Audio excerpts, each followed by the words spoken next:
రచయిత విజయేంద్ర ప్రసాద్ ఈయనకి పేరు పరిచయం అక్కర్లేదు కానీ పుత్రోత్సాహంతో పొంగిపోయే ఈ స్టార్ రైటర్ని ఇంకా అందరూ రాజమౌళి నాన్న అనే పిలుస్తారు.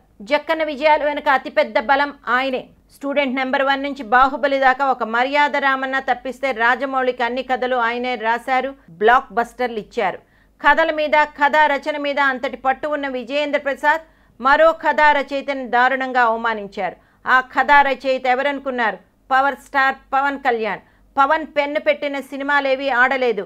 ఒకప్పుడు జానీ, గుడుంబా శంకర్, కొత్తగా సర్దార్ గబ్బర్ సింగ్ అన్ని దారుణమైన పరాజయాల్ని చూశాయి. ముఖ్యంగా సర్దార్ కథను 2 ఏళ్లు కూర్చొని రాశానని పవన్ చెప్పడంతో అందరూ తీవ్ర విమర్శలు చేశారు. సర్దార్ లాంటి నాసిరకం కథతో పంపిణీదారుల జీవితాలతో ఆడుకున్నారని బయ్యర్లు రోడ్డు మీదకి కూడా ఎక్కిన సంగతి తెలిసిందే. ఇక బాహుబలి ప్రమోషన్లో భాగంగా విజయేంద్ర ప్రసాద్ బాహుబలి అభిమానులు అడిగిన ప్రశ్నలకి ఓ వీడియో ద్వారా జవాబులు ఇచ్చారు.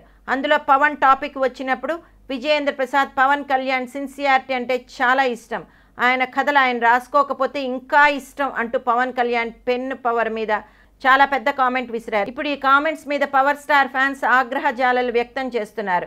అలాగే మహేష్ బాబు రాజమౌళి సినిమా గురించి మాట్లాడిన విజయేంద్ర ప్రసాద్ మహేష్ రాజమౌళి కలిసి సినిమా చేస్తారని, కానీ ఆ ప్రాజెక్ట్ మొదలవడానికి ఇంకొంచెం సమయం పడుతుందని తెలిపారు. పవన్ కళ్యాణ్ని దారుణంగా అవమానించిన రాజమౌళి తండ్రి అని ఇండస్ట్రీలో ఒక వార్త హల్చల్ చేస్తోంది.